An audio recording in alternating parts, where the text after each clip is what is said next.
శ్రీరామ్, ఇవాళ నేను మీకు ఉప్పు పిండి చేస్తున్నానండి. అది మీకు నేను ఎలా చేస్తున్నాను అనేది చూపిస్తాను. Welcome to Meenakshi creatives. నేను మీ మీనాక్షి రాజశేఖర్ని. ఉప్పుడు పిండి పూర్వకాలం నుంచి ఉపవాసాలు ఉంటే సాయంత్రం అయ్యేసరికల్లా శనివారం కానీ ఆదివారం కానీ వారాలు చేసేవారు. సొజ్జు ఒకరోజు, ఉప్పు పిండి ఒకరోజు, రొట్టి ఒకరోజు, అట్టు ఒకరోజు అలా చేసేవారు అనమాట. అది కూడా ఇత్తడి గిన్నెలో బొగ్గుల పొయ్యి మీద చేసేవారు.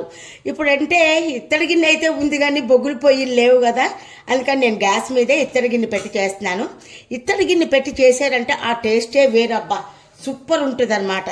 ఇత్తడి గిన్నెతో కనుక మనం ఏదైనా కూర అవనియండి, పులుసు అవనియండి, పప్పు అవనియండి, ఇత్తడి గిన్నెతో చేస్తే సూపర్ టేస్ట్. స్టవ్ వెలిగించి గిన్నె పెట్టాను. దీంట్లో కొంచెం ఆయిల్ ఎక్కువ వేసుకుంటే బాగుంటుందండి. దీంట్లో ఆయిల్ వేసుకుని వేడెక్కాక మిగతా ప్రాసెస్ చూద్దాం. సూపర్ టేస్ట్గా ఉంటుందండి, సూపర్గా ఉంటుంది. చాలా అంటే చాలా బాగుంటుంది. ఉప్పు పిండి చేసుకుంటే ఆ టేస్టే వేరబ్బా. ఇప్పుడు పోపు కోసం నేను నీళ్లు ఉన్నట్టున్నాయి చూడండి. ఎండుమిరపకాయలు, ఆవాలు, జీలకర్ర కొంచెం ఎక్కువ వేసుకుంటే బాగుంటుంది. పొట్టు మినపప్పు వేసుకుంటే బాగుంటుంది. శనగపప్పు. దీన్ని ముందుగా మనం దీంట్లో వేసేసుకుందాం.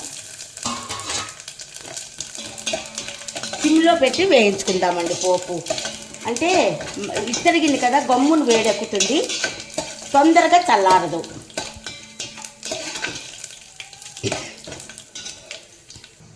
చూస్తున్నారా, ఈ రకంగా పోపు వేగిపోయాక అల్లం, పచ్చిమిరపకాయలు, కరివేపాకు వేస్తున్నాను.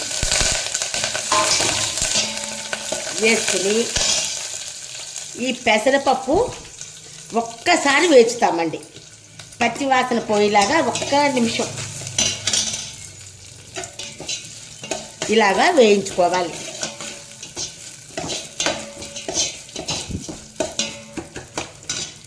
ఇప్పుడు దీంట్లో మనం ఇంగు వేసుకుందాం. కొంచెం ఎక్కువ వేసుకుంటే బాగుంటుంది ఇంగు కూడా. ఈ గ్లాసుతో గ్లాసులో నూక చేస్తున్నాను నేను. ఇదే గ్లాసుతో మనం 2 గ్లాసులు నీళ్లు పోసుకుంటే సరిపోతుంది అన్నమాట.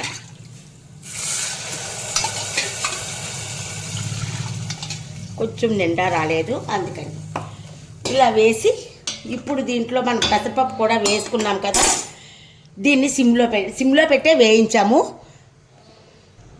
దీంట్లో ఉప్పు కూడా వేసేస్తున్నానండి. ఉప్పు వేసి మనం దీన్ని మూత పెట్టుకుందాం.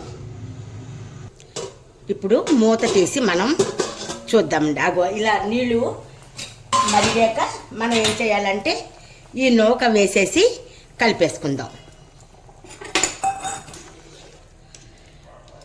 ఇలా కలిపేసి ఇది ఉడుకుతున్నప్పుడే కొంచెం నూనె వేస్తే ఆ టేస్ట్ వేరండి, సూపర్గా ఉంటుంది. దీన్ని మళ్ళీ మూత పెట్టేసుకుందాం, సిమ్లో పెడదాం. ఇప్పుడు మళ్ళీ మూత తీసి మనం చూద్దాం. చూస్తున్నారా, చక్కగా ఉడికిపోయింది. కానీ ఇంకొకసారి ఉమ్మగిల్లాలన్నమాట. ఉమ్మగిలితే టేస్ట్ బాగుంటుంది. ఇప్పుడు మనం దీంట్లో ఒక్క స్పూను నెయ్యి వేసుకుంటే సూపర్ టేస్ట్ అండి, సూపర్గా ఉంటుందన్నమాట. లాస్ట్లో వేసుకోవాలి. వేసుకుని దీన్ని మళ్ళీ మూత పెట్టేసుకుందాం. ఇది మళ్ళీ కలిపి చూద్దాం. దీనికి అడుగుని చిన్న పెచ్చు కడుతుందండి, భలే ఉంటుంది. కొబ్బరి మీగల్లాగా పెచ్చు కడుతుంది అనమాట. ఆ పెచ్చు కోసం చిన్నప్పుడు దెబ్బలాడుకునేవాళ్ళం. నాకు మా చిన్నాన్నగారి పిల్లలు, నేను. అదనమాట. దీన్ని మళ్ళీ ఇప్పుడు ఆపేసి స్టవ్ మనం ఒక ప్లేట్లోకి తీసుకుందాం. ఉమ్మగిల్లిపోయింది. దీన్ని మనం ఒక ప్లేట్లోకి తీసుకుంటున్నాం.